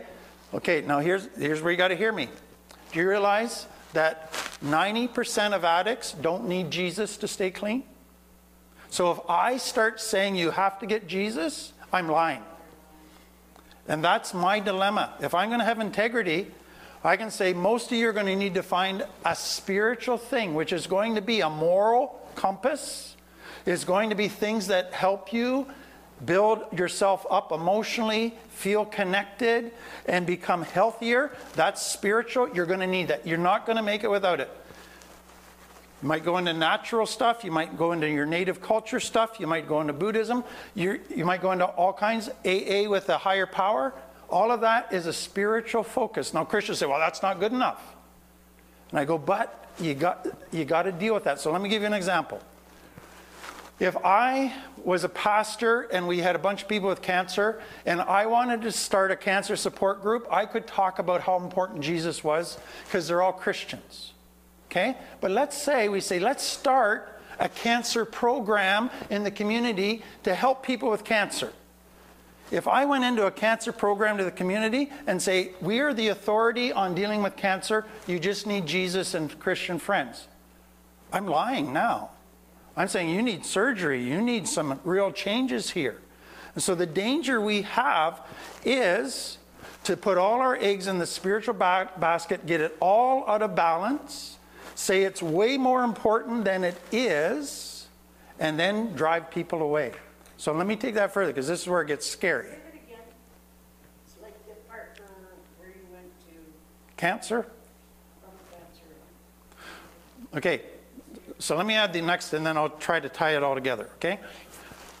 So the bottom line that I'm coming at is the challenge for the church is 90% of addicts can stay clean and get healthy without becoming a Christian, okay? But we want them to become a Christian.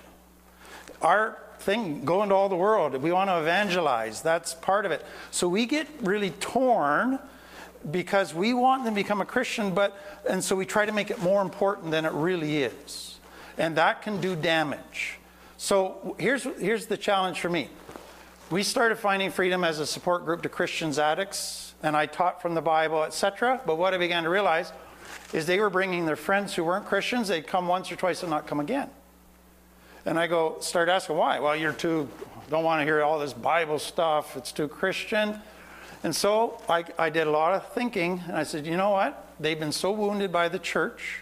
I had a woman come into me, say, I hate God. And I say, tell me about this God that you hate.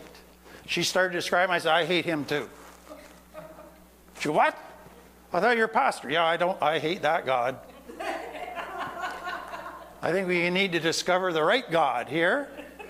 But they assume that because we're using God, we're going by the same definition they are. And so that has to get clarified. But what happened was, I said, okay, these people have been hurt by church, turned off by church. Many have been sexually abused within churches, all kinds of things like that. They've been in Christian homes growing up where they were physically, sexually abused. It was terrible. And they are not going to come to anything that smells Christian. So what I decided to do, I said, I'm going to take a risk. I'm going to start a second Finding Freedom that is zero Christianity. I'm going to teach the science of addiction and complex trauma and build relationships. You want to know what's happened? Hundreds have become Christians. Because as you build the relationship, they start to trust you. And then they start to say, I want some of that. And before you know it, they're coming to Christ. So here's the tricky thing. To do evangelism, I had to go to the other extreme and not evangelize at all. That seems like a contradiction. But I think that's the challenge. So all churches want to start addiction stuff. and then they end up driving everybody away. But they feel quite proud of themselves because they're doing an addiction program. They're just doing it with their agenda. So here's something you have to understand about complex trauma. Families of complex trauma do not know how to love people. They only know how to use people. So everybody in a complex trauma family has an agenda of how to get their needs met. And so they always have a hidden agenda. So I always tell this story. I say to the clients, how many of you have had a friend say, would you mind just dropping me off at the next corner? I need to go to the grocery store. And then you get to the next corner and they go, would you wait 5 minutes and then take me here? And then you say, okay, and you take them there. Would you wait 5 more minutes? And then before you know it, you're taxing them all around the city. Hidden agendas. That's all they know how to operate by. Guess what their antenna, their radar is set for when they come into a church? Hidden agendas. Do these people love me because they got an agenda? They want me to do what they're doing? Or do they love me with zero agenda? And until we're able to love with zero agenda, we will not reach the very people. That is the love of Christ. Exactly. But that's what churches have twisted. That's the love of Christ, but not the love of man. Exactly. Yeah. And so complex trauma people are hypersensitive to hidden agendas, and churches are famous for hidden agendas. And that's what makes this ministry, and why I got so much opposition from churches, is because I refuse to have that hidden agenda. But yet God's blessed it. And that's, to me, what is important. How does the church have a hidden agenda, or what is it? Hidden agenda.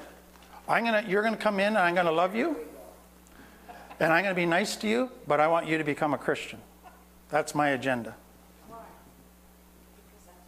That's what they're supposed to do. They think they're being Christian. That's being a faithful Christian to the Great Commission. It's kind of conditional, isn't it? Yeah, so it's a proselytizing is the word. You're making followers of Jesus. That's the ultimate hidden agenda. So we're going to do an addiction ministry to bring all these non-Christians in so we can get them converted. That's the agenda. Doesn't that make you feel good, and that's the only reason? Exactly. Exactly. Maybe just a quick example where, like, when I worked at Edgewood, but it's no different than when my wife and I did an Alpha course. Right. Two examples where I don't put Alpha on a pedestal and I don't put the treatment center I worked on a pedestal. Right. Right? But ironically, some of the most God talks and faith and people Oh, yeah. doing well are the people that were saying some of the illest things about God and whatnot. Yeah. And it was hard for me. I can do other people's inventory, but just like, oh no, you're wrong, and let me tell you. Yep. When we come alongside people and let them have their process, and they're earnestly, like even I'm a big fan of the AA Yep. big book, and it says, if you are earnestly seeking, Exactly. more will get revealed. Exactly. And so I've Exactly. seen some people like, no, it's a mountain and whatnot, and I've seen some Christians who meant well, I don't need to demonize them, either go, that's not God, that's whatever, and it's just their security, their judgment came God, and they lost Yeah. them. And so I don't have it all together, but I thank God that, because I had so much shame in like, where did I go wrong, and that's where I think AA gets it right, Yep. is that we're going to do well at being open Yep. and letting people be curious. And it's not for us Yep. to say it's right or Yep. wrong. And then I've seen lots of men and women, including myself, go, you know what? Now it's about, I want to be an Yep. anchor. I don't know. When I was at the Secular Treatment Center for 13 years, I made a commitment to the boss up front. I would never introduce any God Christian discussions. And on a weekly basis, clients would sneak into my office. Can I ask you a question? Can I ask you a question? Can I ask you a question? So I'm odd to begin with, and I know that. But God uses odd ducks, and that's important. But if I'm with a group of people, I would rather sit and talk to a group of addicts any day over a group of normal Christians, because I know the conversation will get more real and go deeper and be often more spiritual than I would get with kind of Bible cliche type of discussions. So that we could go for a long time on those rants. But okay, let me take you to the next one. Just something that might help you understand what you're looking at when you're dealing with an addict. And I find clients get tremendously helped by this, because I say you have 5 people inside of you. Doesn't mean you have multiple personalities. You got 5 people. So here they are. There's the addict you. So you could be living today nicely, but you get triggered to use and you use. The addict comes out of the closet. And it's like a monster that wants to be fed. And your behavior changes, your thinking changes, everything. You're angrier, you're more selfish, you're more dishonest. So you got that addict you that's always there, will always be there for the rest of your life. If you don't feed it, it won't come out. But if you trigger it, it will come out. And you change totally. Then you got the traumatized you. Fear gets triggered in any way. Fear of rejection, fear of the unknown, fear of change, fear of getting hurt, fear of failure. Any fear, a different you comes out. You get that massive escalation nanosecond, you go into crazy land, and you're a different person. That person's always there. It'll be there the rest of your life. It will get triggered. Your triggers might not come as frequently as you grow, but it will always be there. Third one, you have a mental health. Anxiety issues, depression issues, OCD issues, that is always going to be there. Medication can help, but there's a therapeutic counseling thing. But when you can be doing well, but depression hits you, you want to isolate. You don't want to be with people. You don't feel like doing anything. You just want to sleep all day or not sleep at all. Eat all day or not eat at all. A different person comes out. They're inside of you too. And you don't always know when you're going to get triggered. Then you got that little child. So that 5-year-old that stopped growing, that never got the love, the nurture, the training, the comfort, and that little child is there. Now, what's important for people to understand is the addict hates that little child because that little child was weak. They cried. That's weakness. That's what makes you vulnerable to get picked on. That little child had fear. That's weak. And so they take all of their emotions, and it's like they take a part of themselves and they stick it in a closet and lock the door. I hate that part of me. And that's that little child. And so that child is still there. And that child, when it's triggered, I don't know if you've ever talked with people who are addicts, but sometimes they're in a situation you just see like they're a little boy standing in front of you. They're a deer in the headlights. They're just so helpless looking. That's the little child coming out. Sometimes the little child comes out to play. And they're silly and they're teasing inappropriately and all of that kind of stuff. And you want to smack them because they're annoying you. But that's the little child that doesn't know how to be mature. Okay? And then you get the adult. That's the cerebral cortex that's wise. Guess which is the weakest of those 5? The last one. So recovery is one weak adult fighting 4 powerful things that are opposite. And so what you have to learn in recovery, and it's part of the biopsychosocial spiritual, is you have to learn to manage the addict you. You got to learn relapse warning signs. You got to learn how to handle relapse triggers. You got to go to meetings and do all of those support things. You got to manage that. Then you got to learn how to manage the traumatized you, mindfulness and grounding. Then you got to learn to manage the mental health you, getting medical help, dealing with all of your mental health things. So think of it this way. If you got anxiety or depression, they pull you powerfully in one direction, negative. So what happens with depression, anxiety? I want to isolate. I don't want to be responsible. I don't want to engage with people. All negative pulls. You got to learn to manage that. You got to learn to do what you don't feel like doing. And your limbic brain doesn't like that, okay? Next thing, addict brain stimulates the limbic. Traumatized, limbic. Mental health, limbic. Child, limbic. Where's the only cortex? The adult. So you got a little wee cortex fighting against a great big limbic. And you're trying to learn to manage all of that. So that is the challenge that they face in healing and moving forward. Okay.